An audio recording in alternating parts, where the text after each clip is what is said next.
mooy fexe ba dossier bi nga xam ne dossier Ousmane Sonko la ñu xool naka la ci raison d'état di duggee naka la ci retrait plainte di amee ba lépp mën a mujj ci lay bëgg lépp ngir jàmm mën a dellu si ndax gisee am nga ci gis-gis bu mel noonu. am médiation nga may médiation c'est les protagonistes c'est les concernés bon man mënuma demander est-ce que Ousmane Sonko médiation ou pas c'est pas moi de répondre. li am solo ah oui j'arrive ah li am solo mooy ñun dañu ne Ousmane Sonko da nga koy jàppale suñu député yi assemblée nationale dañu ne bu ñu lever immunité bi ñu teg ci ne dañu arrêté comploter contre des adversaires politiques parce que nous sommes victimes. Nous avons été les premières victimes Karim Wade je rappelle que bu ñu waxtaan rek wax dëgg Sénégal c'est le seul détenu politique bu ñu jàpp ne traque des biens mal acquis reddition des comptes amul benn rapport bu corps de contrôle de l'État poser le moindre doute ci sa gestion ñu invoquer créer un délit spécial enrichissement illicite ressusciter une CREI scélérate daan ko amul procès sentence moo am absolument ñu nangu ko mais sénégalais yi xool peut-être par opportunisme politique ou par démagogie ñu bëgg ñu use mais reconnaître ñu loolu xam ne à la place de Karim yow tu pourrais être à sa place man yow keneen mais ñu ne doomu Ablaye Wade la et après Ablaye Wade dafa am lu mu def ci réew mi donc doomam sax war na am tey nu mu taxawee ci réew mi mais xooluñu loolu donc nous sommes victimes et nous demandons que suñu candidat bi nga xam ne il est toujours en exil forcé parce que guddi lañ ko génnee ko réew mi. donc loolu mooy sa préoccupation. taaju foo bopp loolu mooy sa préoccupation. waaw non dafa bokk ci tey naxar parce que li xew. Pape bu ñu bëggee dimbali Sénégal dañu waxante dëgg. les regards dans le regard mooy problème la parce que bu ñu demee ba ay les cours de justice internationale juridiction internationale les Nations Unies la CEDEAO tribunal de Paris partout Karim a eu raison sur l'état du Sénégal mais mu nekk dossier bu ñu jël dëxañ ko teg ci pour lan vous savez ce qui manque au président Macky Sall c'est li gën a am solo chez le président Ablaye Wade c'est l'ingéniosité politique quand Wade disait brassard rouge mais c'est pour situer la frustration c'est pour am dëgg-dëgg identifier qui sont ces porteurs de revendications pour mën a apporter une solution. Mais quand nous avons un président de la République qui dit que je vois pas le rouge.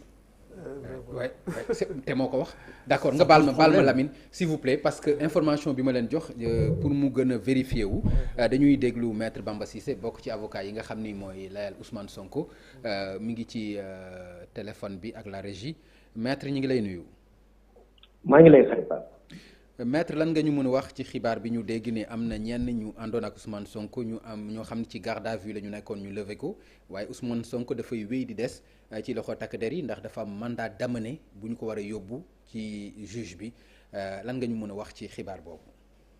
waaw mooy li nga wax rek je crois que ni nga ko waxee loolu la bon ñi nga xamante ne dañ leen téye woon ak moom mooy garde du corps yi ñoom dañuy dem.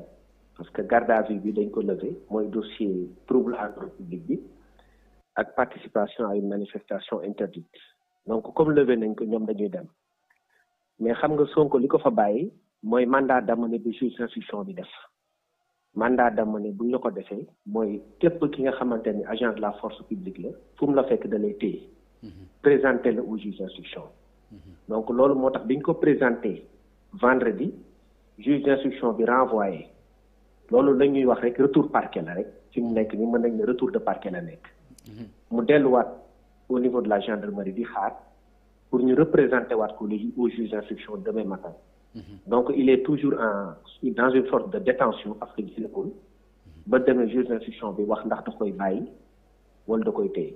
d'accord mais maître man li ma bëggoon xam mooy xam naa loolu di ñu ci mën a gindi naka ngay mën a nekkee garde à vue di jël mandat d'amener maanaam loolu naka la mën a demee.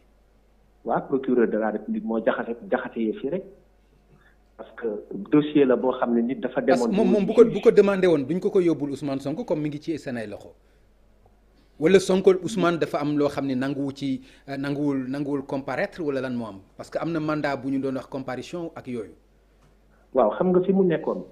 nekkoon garde à vue ci lañ def mandat d'amener yóbbu mandat de comparution. mandat de comparution mooy da ngay ñëwal sa bopp. mu ne leen man mënuma ñëwal sa bopp parce que dama nekk en garde à vue. ñu toftal ci mandat d'amener nekkatul da ngay ñëwal sa bopp mais dañ lay jël si par force. donc ñaari procédure la nekk yoo xam dafa jaxasoo àndul. te lépp jaxasoo bi yëpp fu mu jógee mooy problème mu jàpp bi ko jàpp bi muy dem di wuy ji. juge d'instruction bi. kon d'accord kon demain incha allah moom ak le juge Samba Sall moom moo décerné mandat d'amener bi kon ci moom lay dem. ci moom lay dem te Ousmane Sonko génnagul. il faut que mu dem ci juge d'instruction bi demain. d'accord juge d'instruction bi wax ndax da koy bàyyi. da koy téye. d'accord c'est demain à 11h incha allah. kon mën nañu xaar par exemple mu am seen assistance mu bañ a mel comme ni nga xam ni noonu la demee woon la fois passée. waaw dina am parce que juge bi amul choix parce que dossier boobu viol la ak menace de mort. donc crime la. crime bu amee avocat bu taxawul du kenn du ci def dara juge bi du ci mën dara. d'accord loolu moo tax il est obligé de nous admettre demain. loolu kenn waxatu ko comme loolu mënul bañ a nekk. alors comme yéenay ay avocat am yéenay ay conseiller am parce que aussi avocat mooy conseil ndax mën nañu njoxti ci yéen ngeen conseiller aussi ki nga xam ne mooy Ousmane Sonko ni ñu ko déggee ñëpp di ko wax apaisement dal mën a am ci réew mi ndax mën nañu xalaat ngeen conseiller ko loo xam ni mën na jóge ci moom ñëw ci yéen jëm ci askan wi ci lu indi dal ci biir réew mi. waaw loolu dinañ ko apprécier après suñu biir parce que am na loo xam ne aussi mënu ma wax ci télé dañu nekk ci contexte boo xam ne dafa xaw a doy waar. te dañuy liggéey en poule. parce que du man kese ne ñun 10 avocats lañ. donc loolu yëpp boo gisee ñu bañ ci wax lu bari parce que lépp lu ñuy wax rek dañu bëgg di ko coordonner. d'accord parce que dañuy bañ wax loo xamante ni day yàq.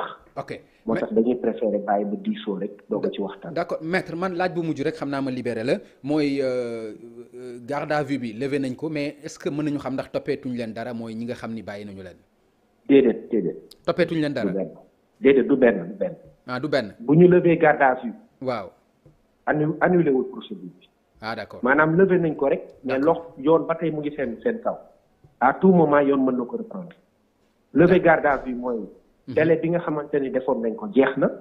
donc garde du corps yi génn nañ ñibbi nañ. d'accord mais yoon mën na leen toppaat à tout moment. parce que dossier boobu comme procureur mënoon na demander ñu yokkaat garde à vue bi. wala dafa passé 96 heures. déedéet bu passé 96 heures rek. d'accord voilà donc c'est bon merci beaucoup. jërëjëf maître Bamba Cissé ñu lay gërëm bu baax ci ànd bi nga àndoon ak ñun malheureusement nag xam naa ni waxtu bi dab nañu.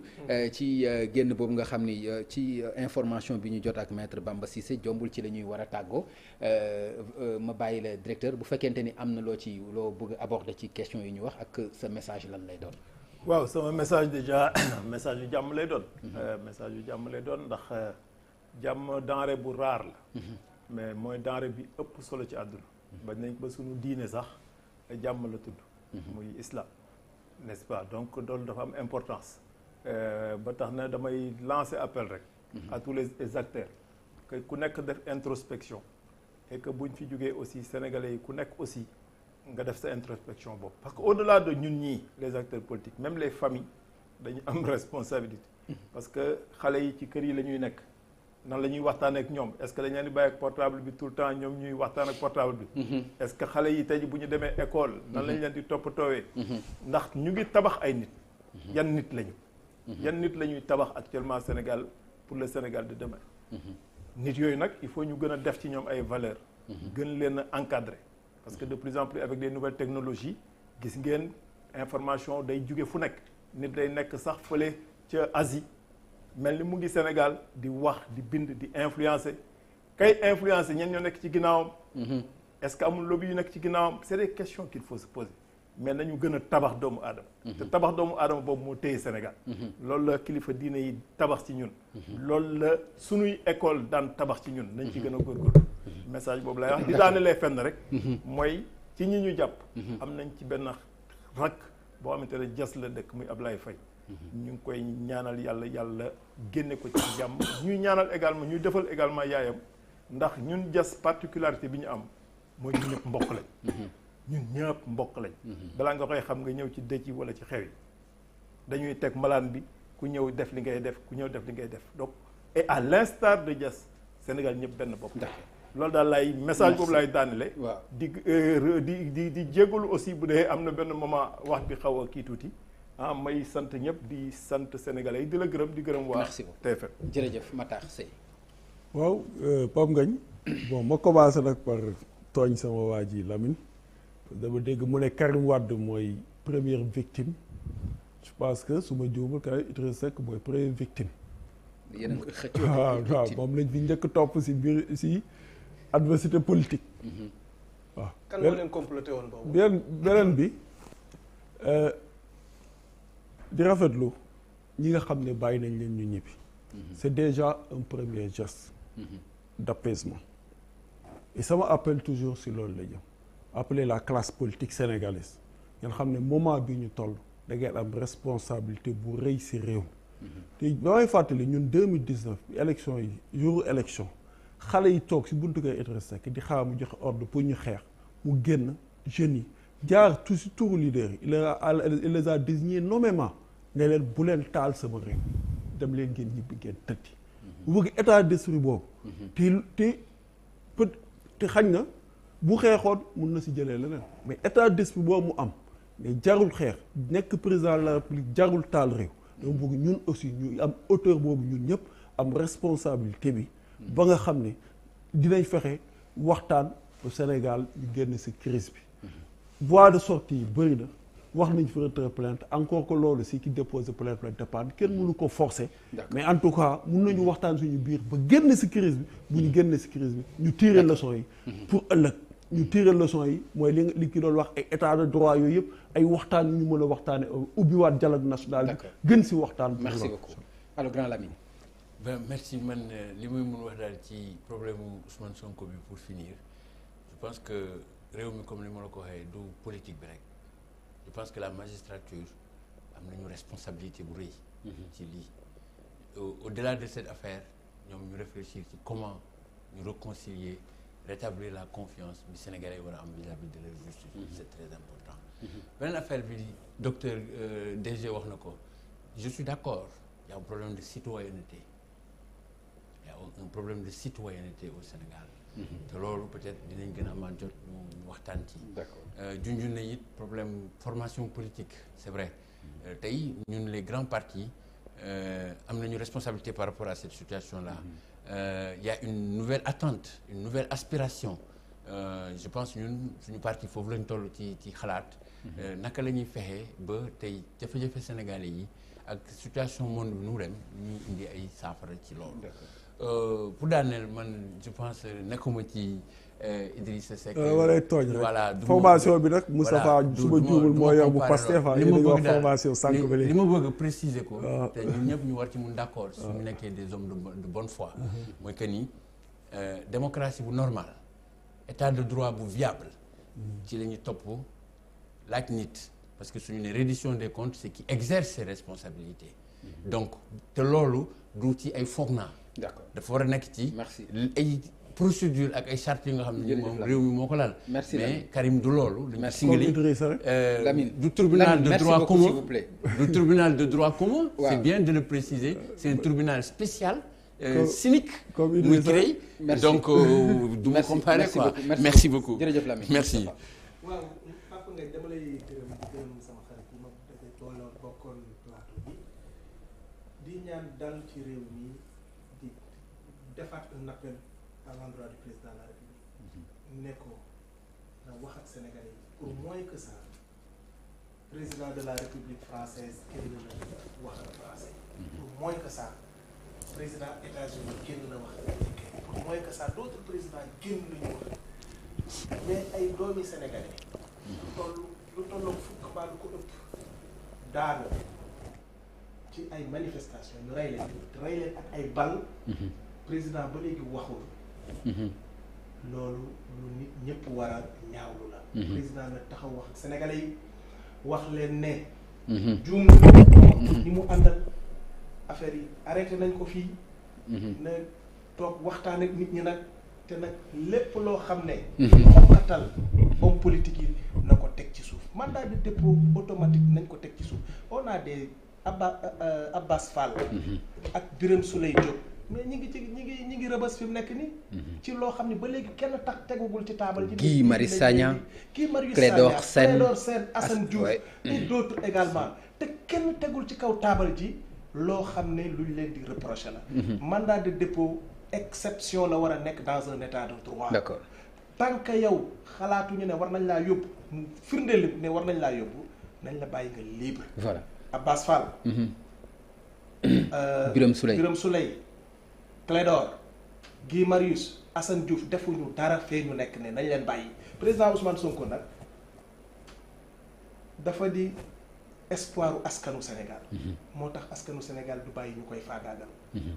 fee mu ne dana fa génn ca nii wala ca naan ndaxte askanu Sénégal moo dul bàyyi encore une fois ay nit jël aakimoo nguur gi bëgg fee toog ak vitam aeternam bëgg fee toog éternellement di leen di def lu leen neex léegi nag wax dëgg yàlla li ma koy mujjee wax président de la république mooy na vraiment wekk suñu kilifa diine d'accord bu ñu ko interpeller na leneen déglu te bañ a làqatu ci affaire justice la rek après bu affaire yi paree dinaa leen génnee comme ni mu def Khalifa Sall ak Karim Wade voilà ba pare kii bi mu leen nu mu tuddati bàyyi bi mu leen bàyyi ñu génn terewul actuellement nii kenn ci ñoom mënul nekk candidat di remercier Karim Wade mi nga xam ne maa ngi koy remercier parce que moo tax ma xam Pastef c'est à travers la CREI que la suivre pour la première fois Ousmane Sonko di ñaawlu ni ñuy utiliser CREI ci laa def lépp pour nag bokk Pastef loolu pour wane ni que dañoo dal ci kawam ci lu dul yoon ndax une juridiction d'exception vraiment dans un état de droit lu war a ñàkk. d'accord léegi Moustapha dafa sàkku ci yow directeur dafa sàkku ci yow ndog nee na dafa sàkku ci yow ndog nga ñaan loolu aussi comme yóbbante bi dugg na sa nopp sax ma dinaa ko wax. jullit kenn du ko ñaan rek la xam. waaw ñun fu ñu toll ñu ngi ñaan jàmm ci réew mi. waaw ba tax na ginnaaw bu ñu musloo ci saytaane. dañuy def salaatu ala nabi. def falaxi ak naas yi. yokk ci ñetti yaa salaam. muy turu yàlla bi nga xam ne moom mooy wundu jàmm ñu ñaan yàlla def jàmm ci réew mi te ñuy laaj chrétiens yi ñuy seetaan tamit comme ñoom tamit ñi ngi ci seen weeru koor ñu ñaan jàmm am ci réew mi kon nag bismillaahi rahmaani rahiim a'uuzu billaahi mina shaytaani rajiim iyyaaka na'budu amiin yaa rabbal aalamiin amiin yaa rabbal aalamiin